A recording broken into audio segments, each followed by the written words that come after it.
Good morning, everyone. I'm Jenny McGarry, and on behalf of UConn's Neag School of Education, I'd like to welcome you to a celebration of Eli Wolff. I appreciate the folks behind the scenes who have helped out putting today's event together, both from UConn and the planning committee across the world, and also to all of you for turning out to honor Eli's life and work. I first met Eli in 2004 at a conference on sport and community at the University of Notre Dame. I was only 2 years into my position at UConn and had begun working with a few community organizations in Hartford, connecting UConn students and local youth around sport. Eli's energy and his passion for sport was clear to me from the start.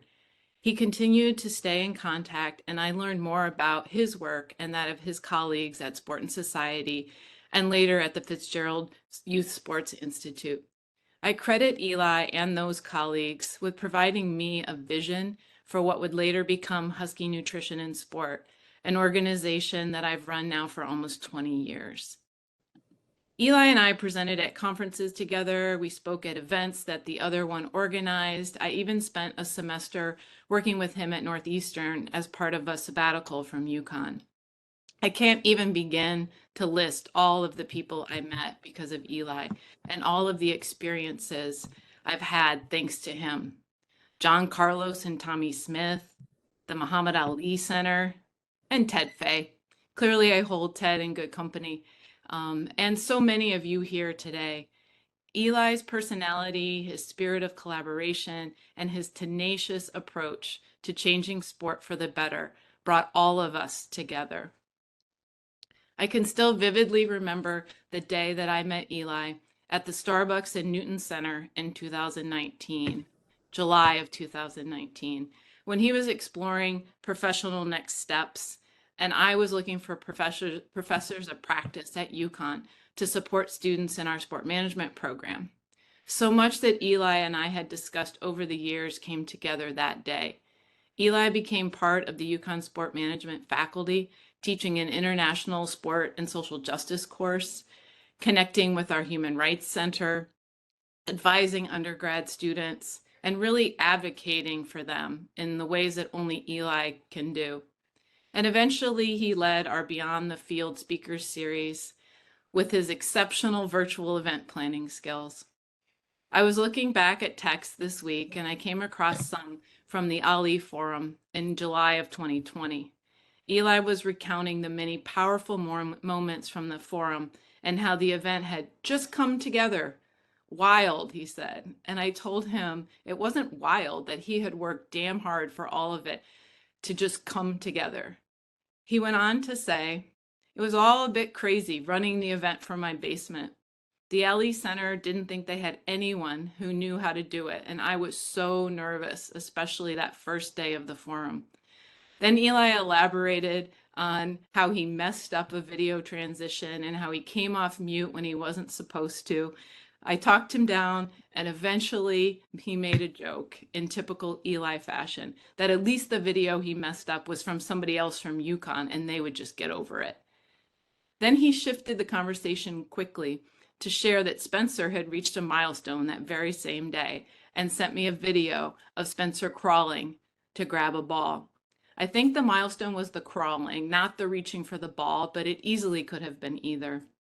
And to me, that is Eli. One moment coordinating a huge global virtual event, not even 4 months into the pandemic, when so many of us were inexperienced with even a simple video meeting, to the next moment, sharing the joy he felt being a parent.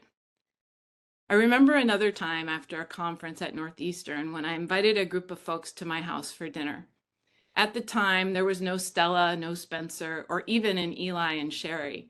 My 4 kids were all under the age of 8, and I was planning to grill outside and have kind of a picnic. It poured rain, and my husband was stuck in traffic on the way home from work to help. So it was me, 4 little kids, 24 burgers, and large amounts of stress. Eli came into my kitchen and offered to help come up with a backup plan for the cooking or to help with the kids. In no time flat, there was food for a house full of people and 4 happy kids. And it was because of Eli. Eventually, I was able to laugh at myself for planning that evening and even consider that the next time I just order pizza. And to me, that's Eli too. He was able to jump into the middle of things and they turned out better because of him. He didn't sit back and watch when things weren't going well, and he didn't just offer solutions for someone else to implement. He brought his ideas, his energy, and his commitment to change to everything that he did. I count myself among the lucky to have met him, to have worked with him, and to have been his friend. And we are all here today because he has made such an impression on our lives. As we begin this program today, I'd like to introduce Ann Cody. She's going to speak to us next. Ann is a three-time Paralympian and the recipient of the Paralympic Order of Doctorate of Humane Letters from the State University of New York at Cortland. Ann, you're up. Thank you, Jenny. I'm honored to be here today to talk about my dear friend Eli. April 28th carries great significance for the disability rights community in the US. The Section 504 regulations were finally signed on this date in 1977, 4 years after the Rehabilitation Act was signed into law, and 25 days after the longest nonviolent occupation of a federal building in US history, led by young disability activists. This year also marks the 50th anniversary of the Rehabilitation Act. This act was a watershed moment in disability history. Section 504 enabled Eli, Sherry, myself, many of you, and millions of others to attend our local schools. As many of you know, Eli was planning to launch a campaign today to establish a National Disability and Adaptive Sport Day in recognition of the 50th anniversary of the Rehabilitation Act and signing of 504. He reached out to many of you and brought you into this project. One of Eli's mentors and heroes was Judy Heumann, which is why he selected this date. He planned to honor her memory with this campaign. Unbelievably, Eli passed exactly 1 month after Judy passed away. Sherry and Eli had a special relationship with Judy. Sherry was Judy's on-call physician 24/7. Judy adored Stella and Spencer and spending time with them. She and Eli shared several talents in common. The word no was not in their vocabulary. They were both natural connectors. They knew everyone, and connecting others to their networks gave them so much joy. Our job now is to carry on their legacy and to continue their good work. It is now my pleasure to introduce Steve Raymond, who will be moderating today's memorial. Steve is Vice President of Accessibility at Charter Communications, former Senior Vice President of National Accounts for Disney and ESPN Media Networks, where he guided the launch of the X Games that featured athletes with disabilities, and also helped create the ESPY Award category for Best Athlete with a Disability. Steve? Thanks, Ann, and good morning, everyone. I'm honored to be your MC and to be part of the memorial for Eli and to be with all of you who invested so much of your passion and energy to improve the lives of persons with disabilities. And all of you share a deep connection with Eli. My connection with Eli goes back over 20 years when I was at ESPN. I was on the content distribution team and also co-chair of the Employee Resources Group at ESPN that supported our employees and families with disabilities. I was really pushing our network to cover all sports and including adaptive sports. One of those initiatives was to create a category that recognized athletes with a disability.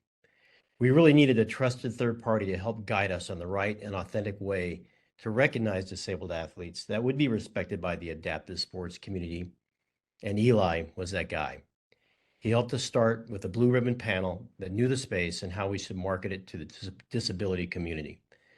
I always loved attending the ESPYs and to spend time with the adaptive athletes that were nominated, and spending time with Eli as he would bring aspiring athletes to the event, and his energy was infectious and the category grew. I know you'll hear this theme throughout the morning, but Eli knew how to connect people with a passion for a greater outcome. Now I'd like to introduce Eli's wife, Sherry Blowett. Sherry. Great. Thank you, Steve. To everyone who has joined us today, first and foremost, I want to say thank you. For Eli and I's family, thank you for being, sorry, I'm a little broken up today. To Eli and I's family, thank you for being a rock and a stable presence, providing Stella, Spencer, and I unwavering support through this difficult time. To the small group of close friends and colleagues who have contributed to planning this event, thank you for your thoughtfulness and dedication to Eli's memory. It's been touching and so deeply appreciated. And to all of you who have joined today and were touched by Eli, thank you for being here to bring your love and energy back to honor him in such a profound way. Although I don't know all of you personally, your presence is very meaningful.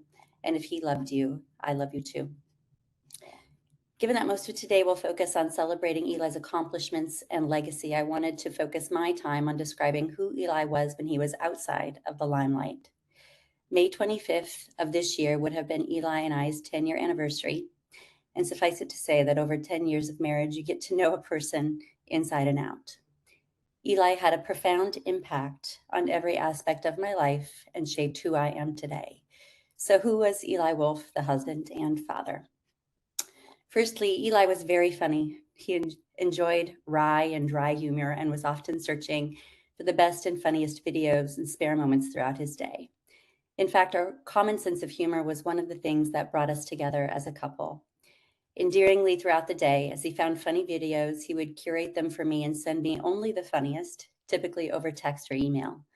In the midst of an otherwise dull day at work, I would see one of these videos pop up, and it would always serve as a bright spot. He loved Saturday Night Live, but once we had kids, neither of us could stay up until 11:30 p.m. on a Saturday. So he would spend much of Sunday watching replays from the night before. Two of his favorites were SNL's Bowen Yang playing an iceberg and talking about his version of the events when the Titanic went down, and Will Ferrell singing the Tight Pants song on The Tonight Show with Jimmy Fallon. I encourage you to check these videos out, and while you're doing it, please raise a toast to Eli. One of the things that I loved most about Eli was that he enjoyed the finer things in life. At his core, as you all know, he was very down to earth, yet he could step it up when needed, and he genuinely enjoyed it. He was always game for trying a nice new restaurant or splurging a bit for a night at a 5-star hotel. Yet he was also fine with the Motel 6 if it made sense and was convenient. This agility made him a great travel partner who was always up for anything and ready to have fun. Regarding travel, another lesser known fact about Eli is that he would always get to the airport absurdly early. When we got married, I had an unfortunate history of arriving so late to the airport that I would often miss flights, so we balanced each other out nicely. His airport habits offered me a consistent way of teasing him, which usually went something like this.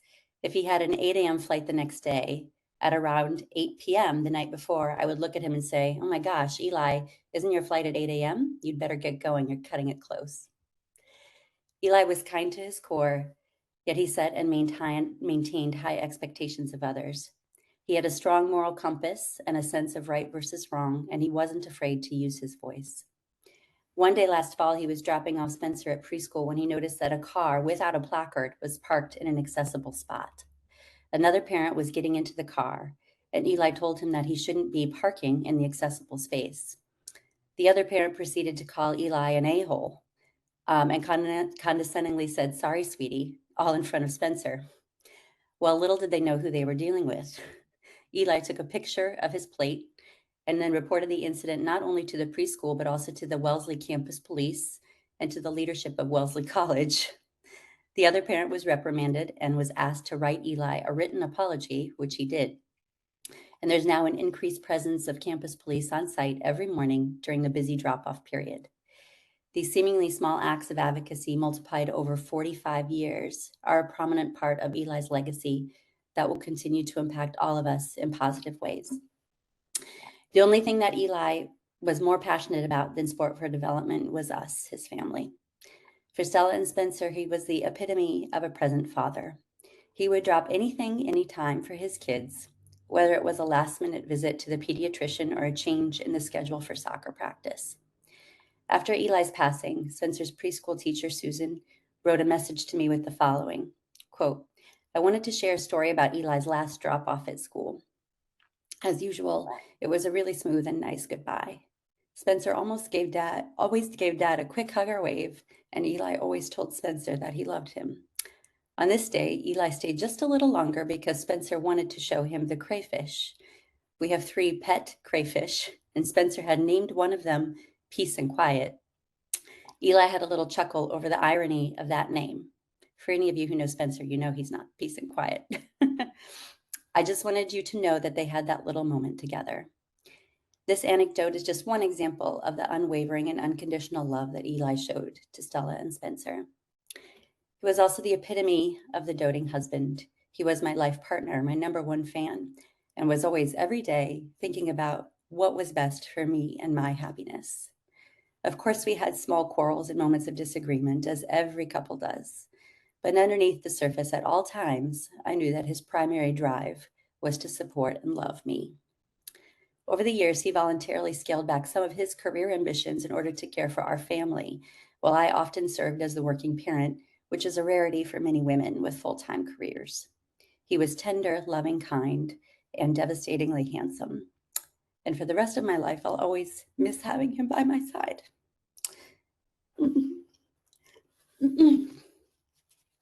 And now we come to the present. We've just lost Eli suddenly, and we're heartbroken. And I can't yet describe in words what it's like to have someone by your side in one moment and then literally gone forever in the next. And all this leads me to ask, why have we been dealt this hand, and what can possibly come of it? The organizers of this memorial created this beautiful flyer, which used the phrase common purpose, common cause, common love. And this, my friends, is what I feel that we need to do in this tremendously difficult time. The best thing we can do, really all we can do, is come together around a shared mission that helps us to carry forward Eli's legacy. There are, I think, hundreds of people on this webinar, and together we can move mountains for Eli as he would have done for us. So I ask that you please listen today, be inspired by his work, and think about how you as an individual can have impact that may even bring you out of your comfort zone in either big or small ways. Additionally, in the coming weeks, we'll be establishing a memorial scholarship fund in Eli's name to support the work of emerging leaders in the field of sport and development, and in particular those who seek to explore and advance the rights of athletes with disabilities. We'll be sure to disseminate this information widely as it becomes available, and we ask all of you to please support this effort. With that, thank you again for coming today. Through all of us, I know that Eli's memory will live on forever. Back to you, Steve. Thank you, Sherry. I mean, those are powerful comments, and we have an amazing lineup of people that want to share their thoughts about their relationship with Eli. Next is going to be Richard Lapchick, who is the endowed chair of the DeVos Sports Business Management, VP CEO of the Institute for Sport and Racial Justice, Director for Diversity and Ethics in Sport at the University of Central Florida, noted human rights activist, pioneer for racial equality, international expert on sports issues, and scholar and author. Richard?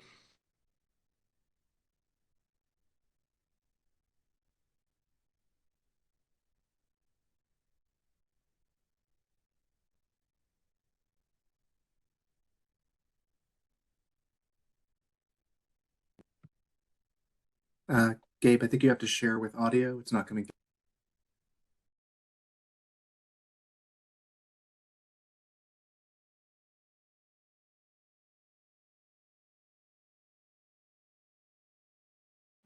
Eli loved his family. I saw such joy in his face the first time he introduced me to Sherry.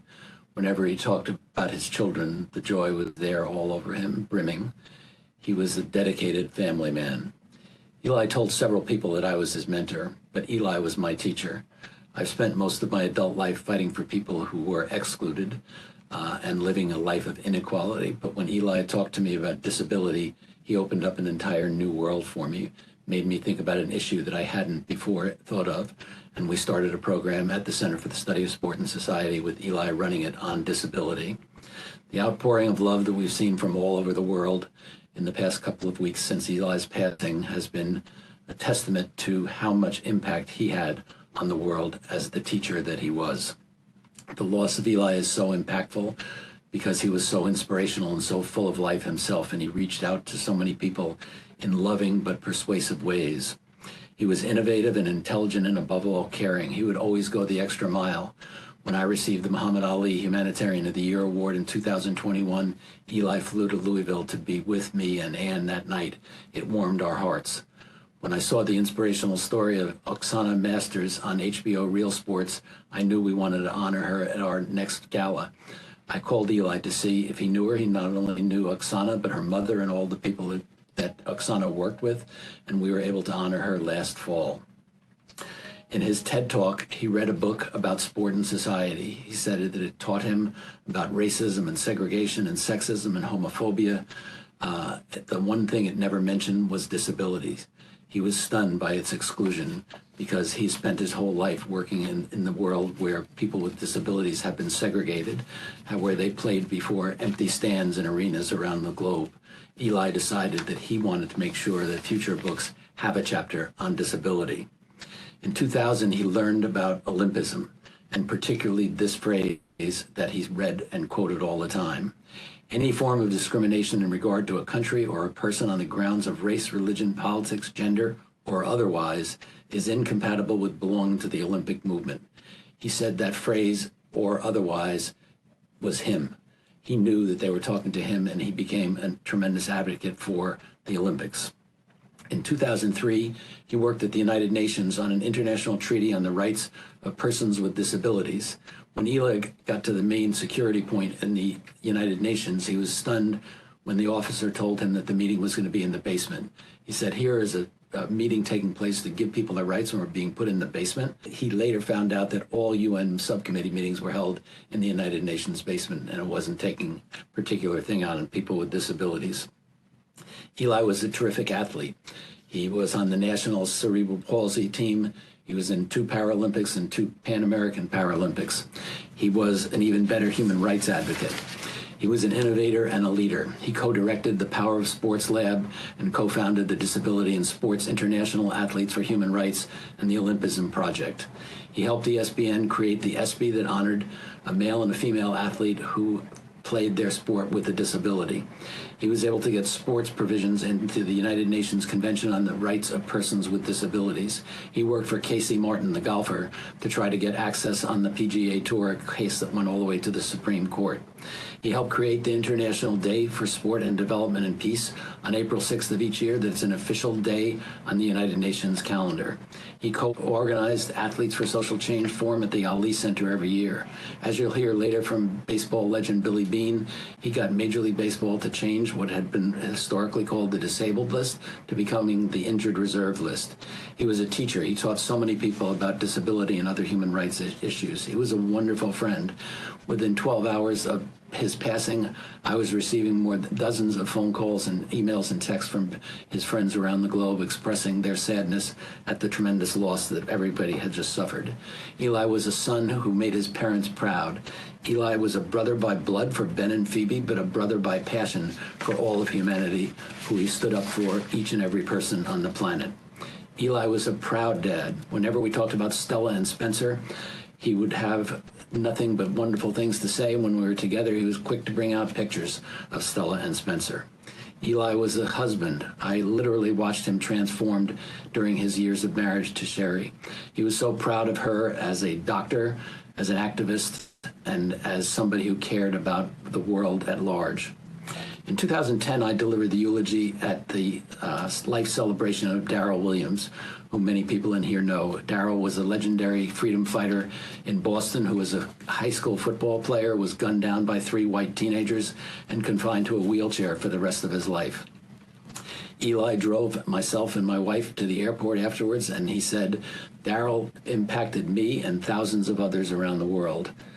Eli impacted me and thousands of other people around the world. His messages and his power will live on forever because so many people here and people who couldn't be here today will carry that message and teach it to younger generations. The world was a better place because Eli Wolff walked on its surface." Thank you, Richard. Next up is Candace Cable. Candace is Director of Community Outreach for the Disability Rights Legal Center, President of the U.S. International Council on Disabilities and Inclusive Education. She's a 9-time Paralympian, the first woman to medal in both the Winter and Summer Paralympic Games, 6-time winner of the Boston Marathon Women's Wheelchair Division, USOPC Hall of Fame inductee in 2019. Candace? Thank you, Steve. Hello, everyone. Sending much love to everyone. Eli wrote poems. He wrote them on his blog page, Writing Down a Dream. During this memorial, a few of those poems will be read. Please take the time to visit Writing Down a Dream and explore what Eli wrote. I'm reading I Drank Caffeine. This is the story of the day I drank caffeine. Listened to the music in my car, started rocking out, believing in something amazing. Spectacular existence, tropical nights, fancy cars, and disco beats. Posted on the 22nd of November, 2011. Back to you, Steve. Thanks, Candace. Next up is Robert Stedward, Professor Emeritus Kinesiology, retired Associate Dean of the Faculty of the Physical Education, founding President of International Paralympic Committee, recipient of the Order of Canada, and an inductee in the Canada Sports Hall of Fame. Bob? Thank you very much, Steve, and good morning, everyone. Eli was an indispensable and irreplaceable member of our Paralympic family. So this morning we have a wonderful opportunity to pay tribute to this gentle, humble, inspired, compassionate, and yet relentless proactive crusader who made his mark in life through his unselfish contributions to his family and the Paralympic community he served so well, and by the causes of social justice, human rights, and integration he advocated and believed in so strongly, with dignity, respect, compassion, honesty, tolerance, and understanding. Eli possessed an intangible strength that bore quiet yet profound greatness, and we have all benefited from the wisdom of his teachings. I remember well years ago when we created a special forum within the Paralympic movement called Vista 93, which gathered athletes, administrators, coaches, academics to talk about some of the common challenges and opportunities we have within the Paralympic movement at the time. And certainly, Eli became an integral part of that process when he became more involved with our family. As well, every time something came up within the Paralympic or Olympic movement at their congresses, you must believe that Eli was always leading the charge. And he always had time, along with Sherry and my wife Laura and I, to sit around a table and have great discussions, enjoying our favorite food, sushi and sashimi. So I would just like to say thank you, Eli, for impacting my life personally. And thank you for the contributions that you made to the International Paralympic Committee and our entire Paralympic family. and may you rest in peace, my friend. And now back to Steve. Thanks, Bob. Next, we're going to hear a recorded message from Josh Blue. Josh is a professional stand-up comedian known for challenging social norms on taboo subjects such as persons with cerebral palsy. Josh was a teammate of Eli's on the U.S. Paralympic soccer team at the 2004 Athens Paralympic Games. Josh has sent us a recorded message, so let's roll that message, please. Hi, everybody. It's me, Josh Blue, and as a comedian, I gotta say this is not my favorite type of public speaking, but here we are to discuss my buddy Eli Wolff. Eli was an amazing soccer player. At least that's what we told him. I gotta say, when I first tried out on the team, he was already a pretty established player, one of the higher members, and I was just watching him on the field my first couple of days, and I just kept thinking, man, if this guy is on the team, I have a really good chance, because I'm better than him for sure. That's not true. He's an amazing soccer player, and an amazing person, and an advocate for our community. And the thing I was drawn to is that mischievous smile that he had. I think we all know what I'm talking about. He just had a very good sense of humor. It wasn't necessarily dark, but he made me feel comfortable in my own body, making fun of myself and talking about the disabled community, in turn helping me to become an advocate for the disabled community as well. And just a spokesperson for soccer in general, disabled or not. And, you know, the teammates that we had were amazing. People like John McCullough, Josh McKinney. Those guys all were this big force that a little old me came on the team and just was in awe of, really. And I miss those days, honestly, and I'm honored that I get to speak and say, I miss you, my friend, and I'll always remember your very mischievous smile. So thank you for that. Love you, bud. Talk to you later. Now listen, also, this took me 87 takes, so please enjoy it, and I hope I can turn this off. That's awesome. Thank you, Josh. Next, we're going to hear from Anita Mormon. Anita is the professor of sports administration in the Department of Health Science and Sports Sciences at the University of Louisville. She co-authored the amicus brief to the U.S. Supreme Court in the Casey Martin versus PGA case. Anita? Thank you, Steve. I want to take you all back about 23 years. I'm in my early days here at U of L. I've shifted from practicing law to getting into academia. And one of my colleagues, Dr. Mary Hums, had introduced me to this remarkable self-effacing young man from Brown University named Eli Wolff. So at this point, I'd only known Eli for a very short time.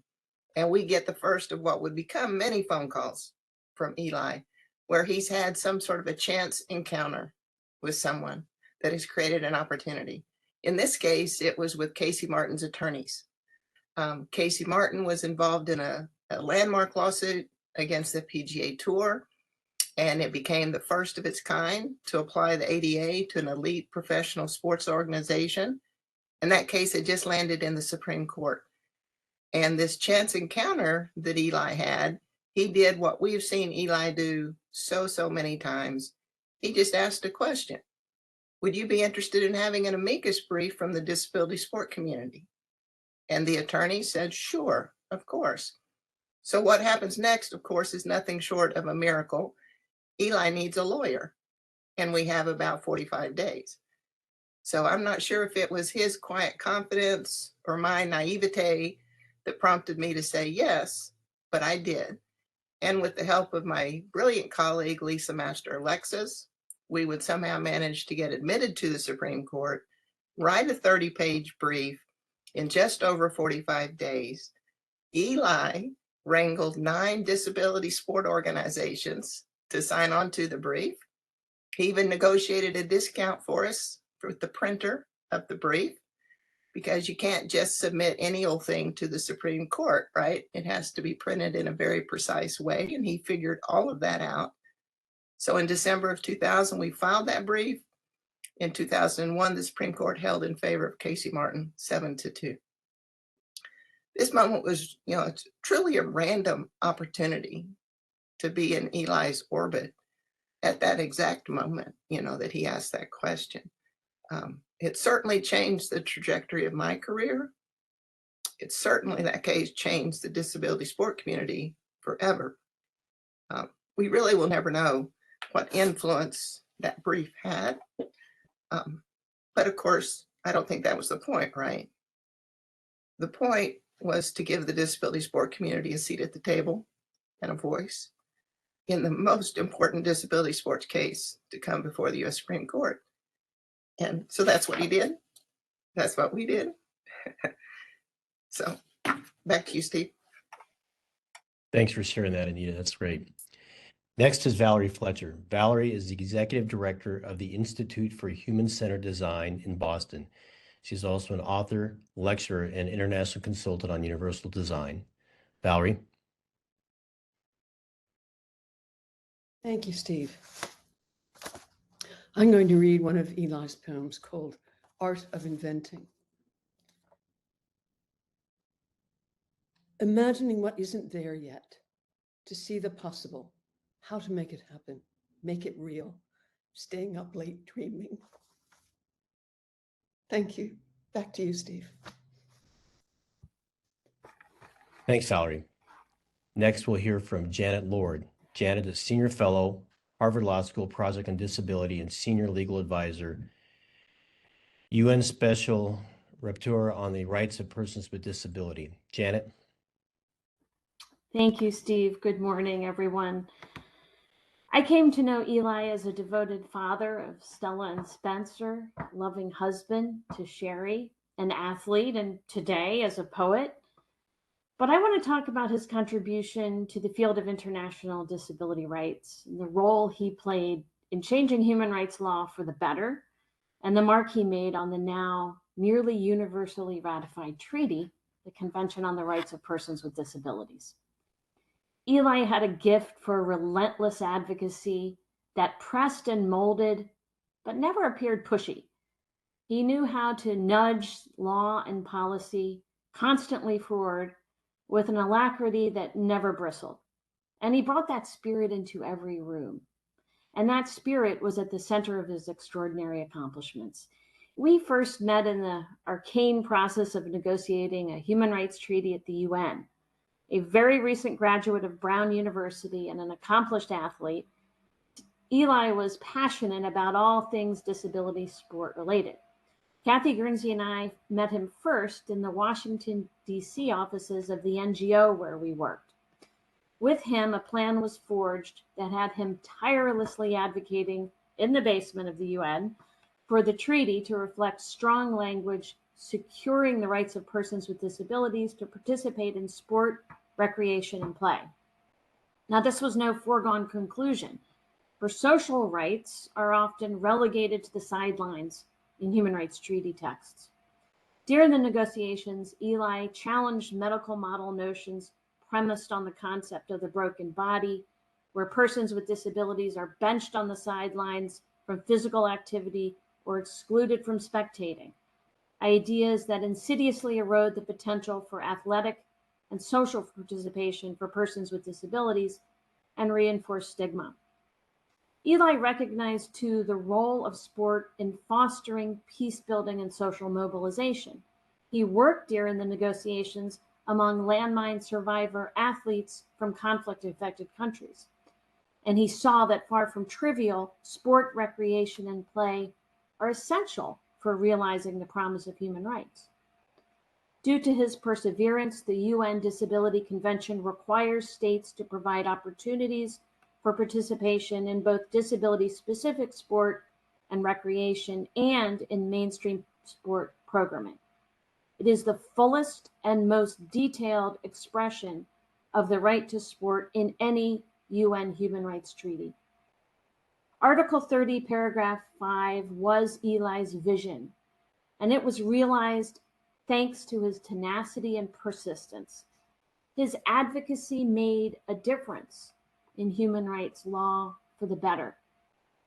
I am proud to have been his colleague, and I'm enriched by what he taught me. Back to you, Steve.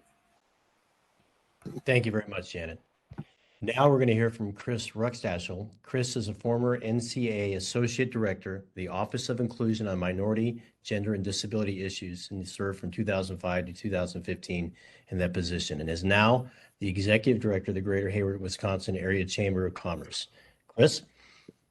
Yeah, thank you, Steve. To me, I'm so grateful really to even be asked to be a part of this tribute to Eli, and really even to be associated with Eli in any shape or form is definitely, it's an honor in my book. My primary connections with Eli were in the area of, you guessed it, discussing strategy and action of how we can improve, the lives of student athletes with disabilities. I recall so many phone calls and some in-person meetings as well with Eli, and they almost always included Ted Fay, which was such a dear colleague of Eli's, as well as a friend. And those two, I can tell you, were a powerful duo. Eli began to shape his advocacy by challenging the NCAA regarding student athletes with a disability as an intercollegiate soccer player, I know, at Brown University in the 90s.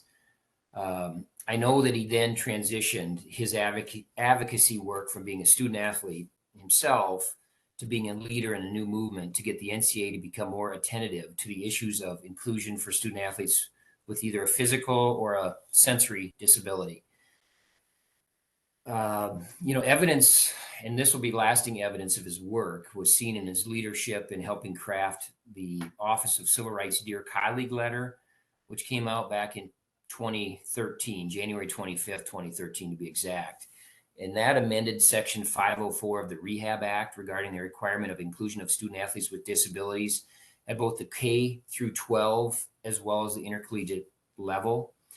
I know that later that year, he was instrumental in the organization and delivery of the first NCAA summit on inclusion of student athletes with a disability.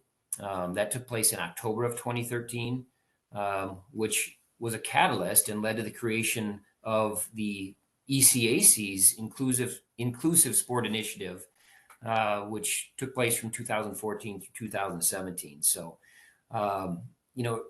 Eli was relentless, I think is a good word, in all the best of ways, in his quiet but definitely powerful advocacy with our NCAA Office of Inclusion to create true institutional and sustainable change in intercollegiate athletics. And I just want to add, the Eli that I knew, I really consider a giant in our world. I read someone's comment, this was online, I think it might have been a Facebook comment, that they describe Eli as a quiet giant. I certainly think, and in my experience, that's a very apt description of Eli. Just the class, the humility, the grace that he exhibited in every interaction that I had with him was just so admirable. Even to this day, I know without even being conscious of it, I know that Eli has an everlasting impact on me personally, really to help make me a better human being. And I have no doubt that everybody that Eli's ever come into contact with, he's had that same kind of effect on. The other thing I just wanted to add, when I think of Eli, I think of someone that was always willing to step up, whether others were willing to or not. To me, that signified his life. And kind of finally, in closing, I remember when I learned that Eli was going to become a dad. I'm pretty sure I learned that through our Facebook connection, because at that point in time, I was no longer, I had moved on to a different role outside of the NCAA. And I just remember thinking, what an unbelievable dad that Eli is going to be. Out of all the roles and accomplishments of Eli in his life, I was certain that the role he would star in the most was being a dad. And it sounds like everything I've heard and everything I've seen, it sounds like that's very, very true. What a legacy his kids will be. So again, thanks for allowing me to be a part of this. Back to you, Steve. Thanks very much, Chris. Up next is Linda Massandrea. Linda is a civil rights and disability rights attorney and author, two-time U.S. Paralympian gold and silver medalist in track and field. Linda served as Director of Sports and Accessibility for the 2016 Chicago Olympic and Paralympic Bid Committee. Linda?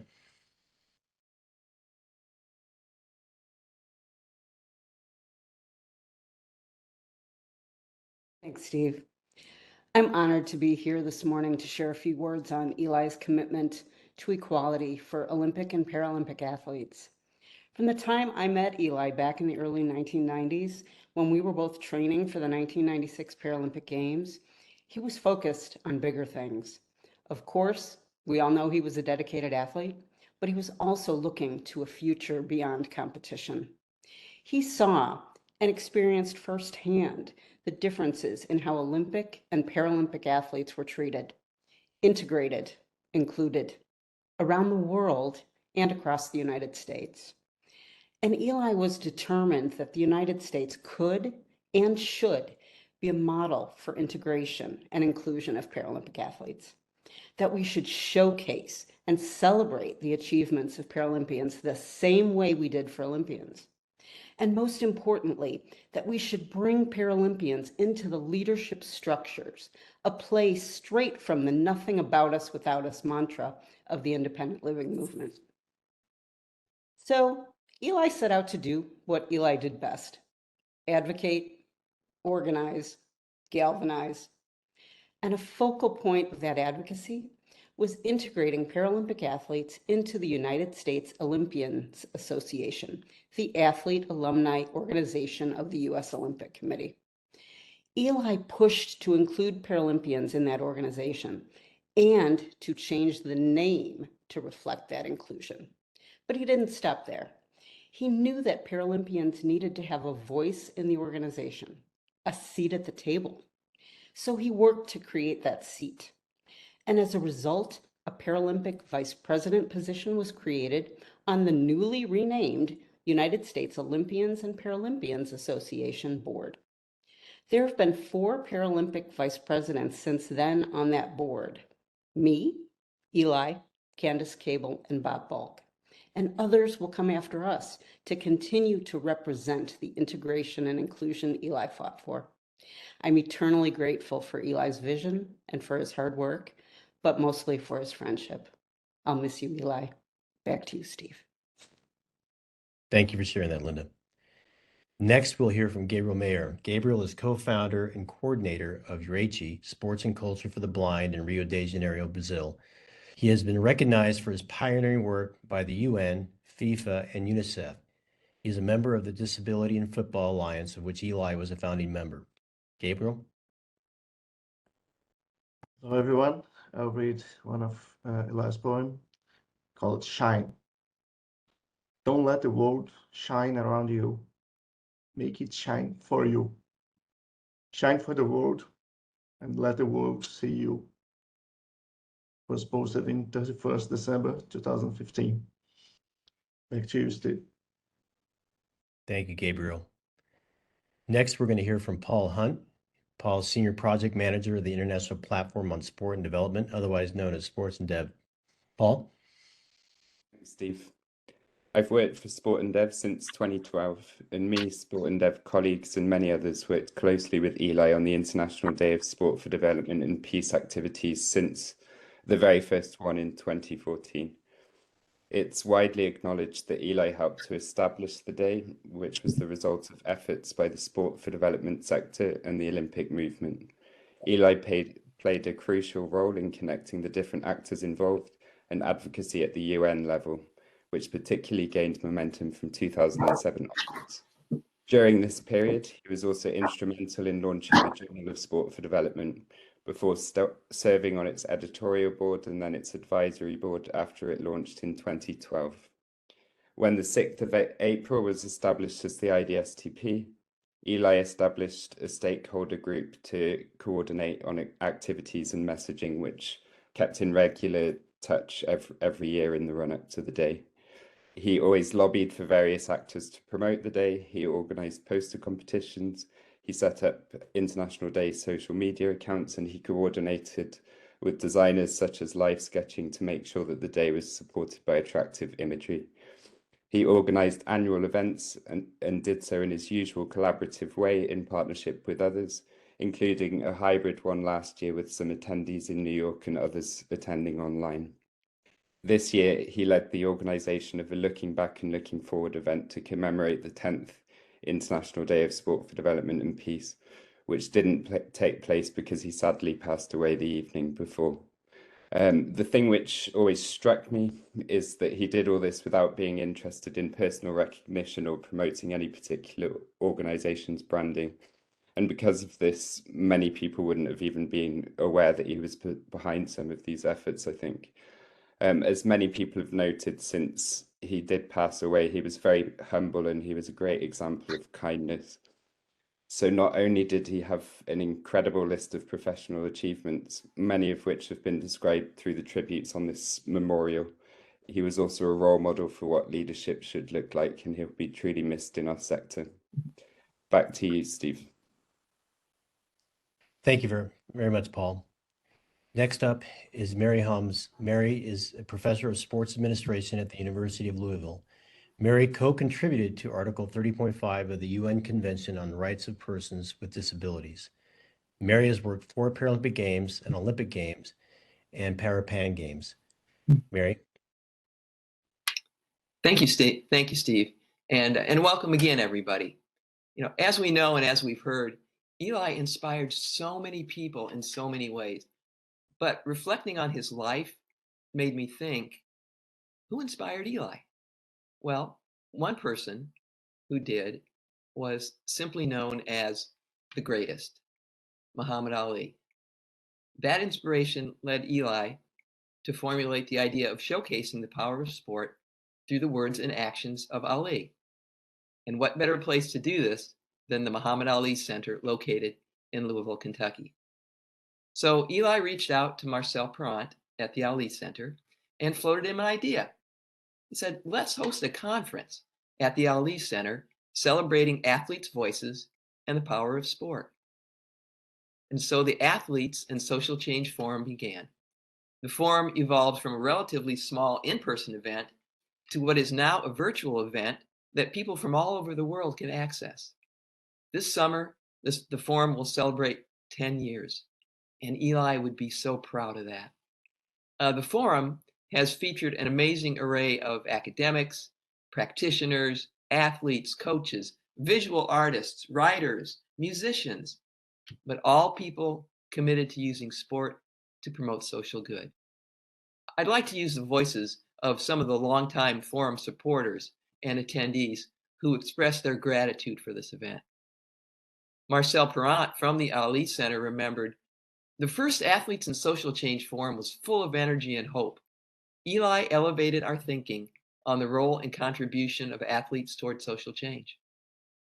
Susan Rail, a professor at the State University of New York at Cortland, said, Eli's desire to educate about various social issues in sport came from his heart. I looked forward to the forum each year at the Ali Center, a perfect location. Sam Parfit from the True Athlete Project reflected back on the forum. He said, quote, long may the forum continue. Long may we continue the work of sport for change and the work of inclusion, which Eli completely embodied. Powerful words about Eli, the forum, and the power of sport. Finally, Muhammad Ali himself once said, service to others is the rent you pay for your room here on earth. Thank you, Eli. We believe you have paid your rent in full. Let's go back to Steve to introduce our next speaker. Thank you very much, Mary. Now we've got a pre-recorded message from Amy Mullins. Amy is an actress, model, and activist for women and disability rights, past president of the Women's Sports Foundation. Amy is a past Paralympian gold medalist and notably was the first amputee to compete for an NCAA Division I track team at Georgetown. Let's hear from Amy. Hi, I'm Amy Mullins, and I'm reading Eli's poem called Night. We stay up late. Underneath a night of fire, desire, pure satisfaction, whispering such words as touch, feel, heal, all at once in smooth motion. Your soft dance, your romance, I feel your soul connection, time, energy, and emotion. With you, my heart beats, my feet slide and step magnificent, longing for your touch, your groove, your everlastingness, your tenderness. The night finds me and you happy and steaming, overwhelmed with transformations, revolutions, moments of creation, perfect, pure, and quiet.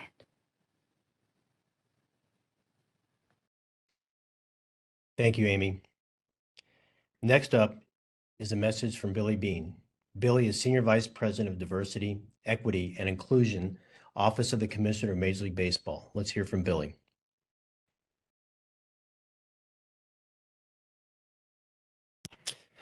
My name is Billy Bean.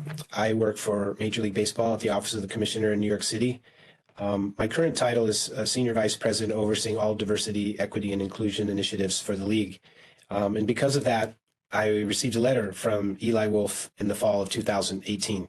And the letter was simple in its intention, and that was to ask for a conversation with me to discuss the opportunity to change the name of what we used to call the disabled list to a name that was less biased and discriminating to those living with other abilities or living with a disability.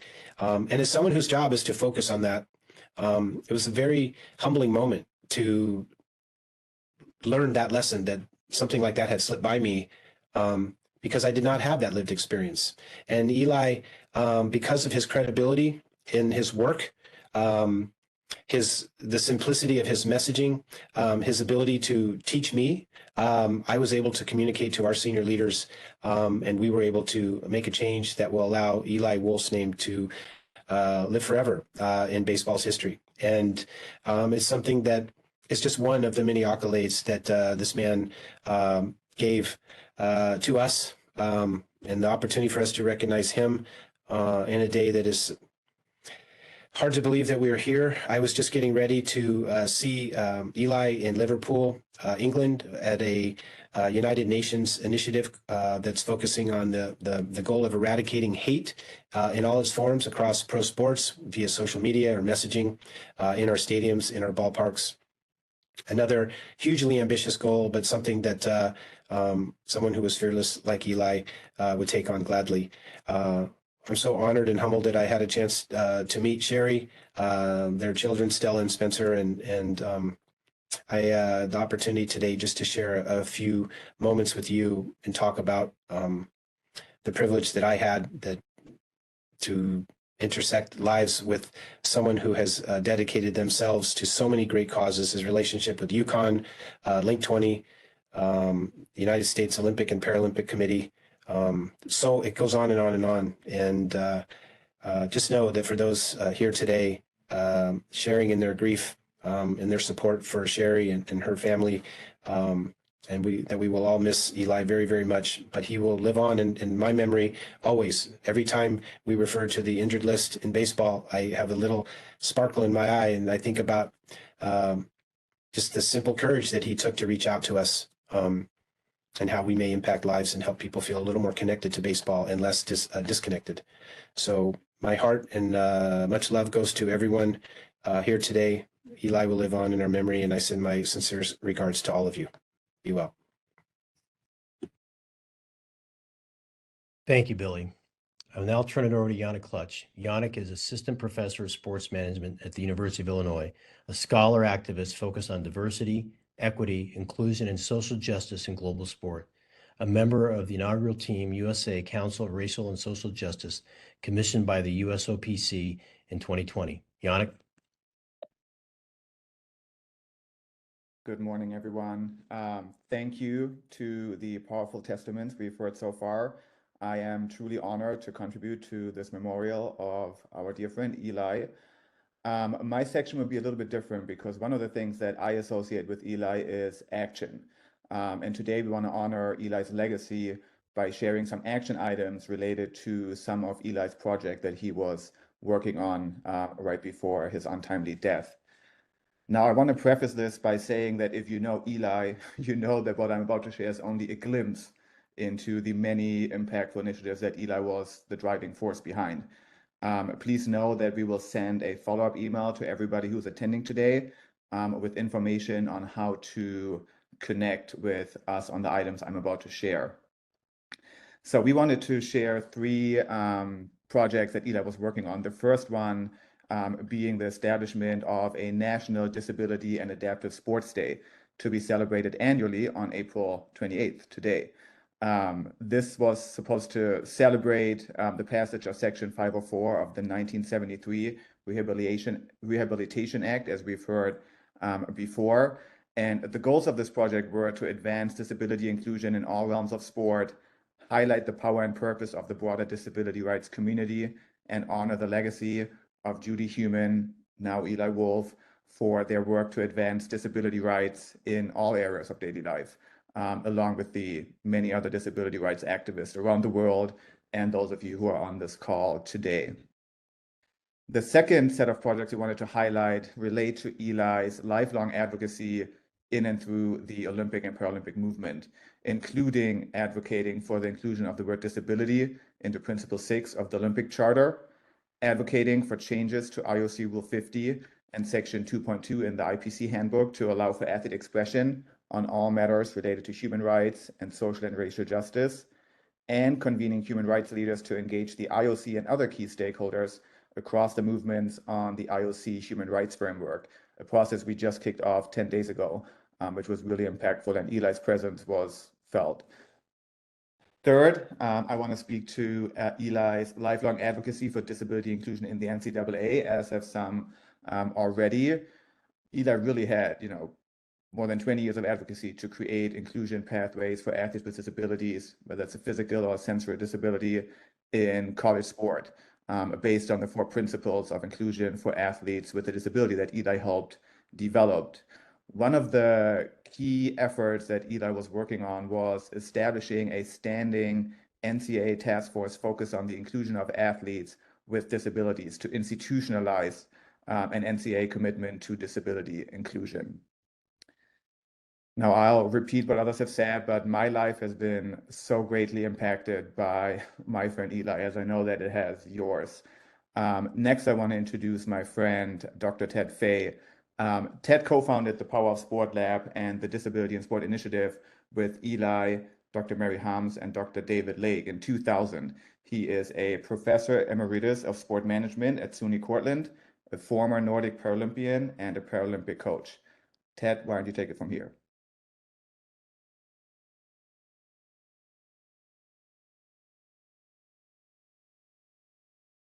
Hello, I'm sorry.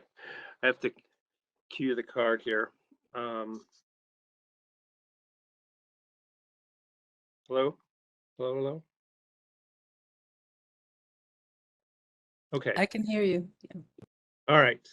Well, thank you, everyone who has been able to join us today in celebrating Eli's life. It's very hard for me because, as you just heard, the journey with Eli started in 1999 when I got a call from Center for Study of Sport and Society, Rich Lapchick, and 2 of his colleagues, Art Taylor and Kevin Matthews, gave me a call and said, "Hey, Ted, you got to meet this guy." And I took them at their word and traveled to Boston to meet for the first time Eli Wolff. And to use a very well overused cliche, the rest became history. His loss is devastating, immeasurable, and I can't imagine the feeling in the crater in the heart of Sherry, Stella, Spencer, his parents, Ben and Phoebe. It's inestimable, immeasurable. So you just heard from Yannick about 3 of the many, many, many plates that Eli had spinning, his initiatives, the ones he would smile and bring us into his web. And it became magical. The work. We always referred to it as the work. And as you noted that this work spanned 25 years. We, have just seen a taste of some of the work that Eli left to us unexpectedly, tragically, on April 4th. So I want to share with you today an initiative that Eli was not responsible for, in a way, of being his own vision, his own mission, given his humility, his grace, the class in which he engaged all of us. So this was perhaps something that maybe some of you on this call, joining us today in this memorial, would be left with 30 years from now, 25 years from now. A chance to work with Eli, work with Sherry, work with his family, to aggregate his work, his magnificent work. So this is not an initiative of Eli's. This has to be an initiative of all of us. So what is it? We need to preserve, we need to work every day towards it, but we also need to preserve Eli's legacy. And this is a call to action of how we might be able to do that. The goal is to establish a permanent and accessible special collection and archive that honors 25 years plus of Eli's work. It also needs to honor the preceding 20 years of Eli's development that brought him into his work. The why is that we have to preserve and amplify Eli's legacy to Sherry, Stella, Spencer, his parents, his family, as well as activists and advocates for generations to come. The where? The intent is to create this collection to be housed at a university library of Sherry's choosing. In doing so, it'll allow everyone who wants to know, needs to know, should know, access to some of his treasures, some of his work. So the how is we need to mobilize a cohort of treasure hunters, you all, some of you in the audience today, who have been engaged with Eli for over 45 years of his life, to join our growing team to help identify, collect, organize, and codify his stuff. Next slide. So what is the stuff? The stuff could include, doesn't have to, but should perhaps, this is just a starting point, of things like correspondence, scholarly and professional articles, presentations, including PowerPoints, research, background materials, drafts of his work, official documents, memorabilia, photographs, posters, pins from his event. This is a shout out to Josh and others from the teams he participated in. Game-worn jerseys, for example, he wore. Scrapbooks, books, his poetry, videos such as his TED Talks, podcasts, and so forth. Stuff. We need to help each other begin to collectivize his stuff. So the treasure hunt has already begun with the creation of an initial bibliography of his academic and professional work. Leading that is Ariel Pankowiak from the Victoria University in Australia. Aiding her will be Mike Cottingham, professor of sport management, University of Houston, Josh Pate at Lees McRae College, as well as others, certainly Mary, David, and I, as we really reflect back and try to somehow organize, collect the stuff that Eli left with us, whether it's emails, whether it's notes, whatever it may be, collecting the stuff. So that's our work. That's our for today, our last call of action. And with that, I want to introduce to you a friend, a very dear friend, Amy Farkas Georgios, who was a colleague and dear friend of Eli's and an internationally recognized expert in human rights, sports, and inclusive development. Over to you, Amy. Thank you so much, Ted. Thank you, Steve, for the wonderful moderation today. I know Eli would be so pleased you are with us. He always spoke so highly of you. Following all the wonderful reflections today, let us take a moment to pause and reflect. I invite you to take a few seconds to reflect on the first time you met Eli, the last time you met Eli, or the last time you spoke to Eli, or the people that Eli introduced you to. And I encourage you to observe and notice your feelings, and perhaps you're brought to a smile.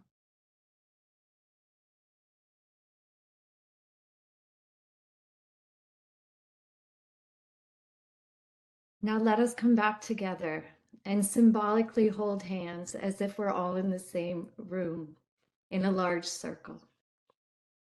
Let us acknowledge the light Eli shared and sparked within each of us, and commit to work together to advance justice for everyone, both on and off the field. I must thank the group of Eli's friends that magically made this memorial possible within a short time frame. Ted, Mary, Anne, Gabriel, Orly, Candace, Linda, David, Jenny, Danielle, and Mike. I also want to thank everyone that shared their memories and read poems today. I want to thank all of you that joined online from every corner of the world. We are a large group today. I'd like to especially thank Sherry and Eli's parents for giving us the space to remember and honor Eli in the way that felt most fitting to us. May we keep Sherry, Stella, and Spencer and their extended families in our hearts. May we remember Eli as he inspired a common purpose, a common cause, and common love. If you have not done so already, please consider adding a tribute for Eli on the virtual memorial.